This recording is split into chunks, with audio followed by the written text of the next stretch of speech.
როგორ მუშავდება ურანი? ურანის შემთხვევაში, ზოგადად ნელი პლანეტების შემთხვევაში, იმიტომაც მართავენ ეს ნელი პლანეტები ესეთ სერიოზულ თემებს და იმიტომაც არიან ნელები, ესე ვთქვათ, რომ უფრო მეტად მოგცენ შანსი ადაპტაციის, უფრო მარტივად სწავლობ, როდესაც პლანეტა სულ ერთ და იგივე ნიშანში დგას და შენ მთელი ცხოვრება გაქვს იმისთვის, რომ აი ამ ნიშნის ფარგლებში რაღაც შეცვალო. იმიტომ რომ იყოს ეს ნელი პლანეტები, რომ მოძრაობდნენ ისევე სწრაფად, როგორც არის მთვარი და ესე სწრაფად იცვლიდნენ, ესე ვთქვათ, სახლებს და ნიშნებს, ძალიან რთული იქნებოდა დამუშავება ფიზიკურად. ურანის შემთხვევაში ჩვენ საქმე გვაქვს ინოვაციებთან და მოულოდნელ, ესე ვთქვათ, ქმედებებთან, რომელიც ადამიანს ხშირად ახასიათებს. ანუ ადამიანმა უნდა ისწავლოს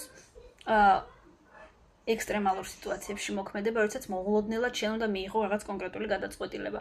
ხომ ხდება ხოლმე ადამიანის ცხოვრებაში, როდესაც უცებ მოუნდება, რომ აი მთლიანად უნდა რომ შეცვალოს თავისი ცხოვრება.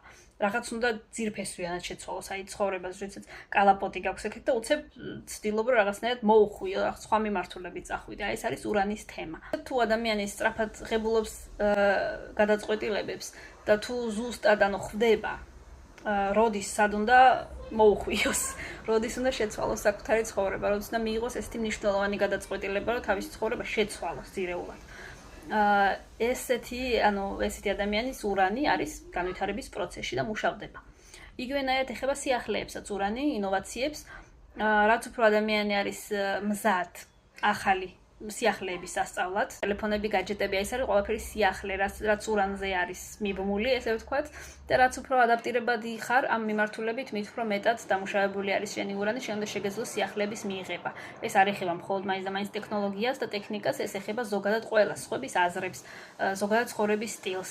ურანი არის დემოკრატიის მმართველი. შესაბამისად, ნებისმიერი დემოკრატიული თემა, რომ სხვებს მისცე უფლება იცხოვრონ, როგორც თვითონ უნდა, თუმცა ეს არ არის შენი გადასაწყვეტი, მაგრამ ვთქვათ, ესეთ დროს შენი ურანი ძლიერი არის. შენი ურანი იქნება სუსტი, როდესაც შენ გინდა რომ ყველამ გააკეთოს ის, რაც შენ გინდა. და თვლი რომ აი ეს შენი აზრი არის მხოლოდ სწორი და სხვა, ესე ვთქვათ, არ აქვს უფლება რომ სხვანაირად ან იცხოვროს, ან იფიქროს. შესაბამისად, დემოკრატიული უნდა იყოს მაქსიმალურად ადამიანი, თუმცა დემოკრატია არ ნიშნავს ყველაფრის მიღებას. ანუ შენ შეგიძლია მიიღო როგორ ცხოვრობს ის სხვა, მაგრამ შენთვის ეს მიუღებელია, შენ არ იცხოვრებ ისე, მაგრამ იმან იცხოვროს. ანუ შენ თუ არაფერს არ გიშლის, ანუ ესე ვთქვათ, დემოკრატია, როგორც არის, რაც იგულისხმება დემოკრატიაში.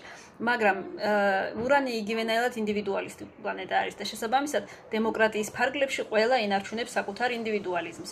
დემოკრატია არ უნდა გავიგოთ ისე, რომ ყველაფერი მივიღოთ და ყველაფერზე თვალები დავხუჭოთ, იქ უნდა იყოს ინდივიდუალიზმი.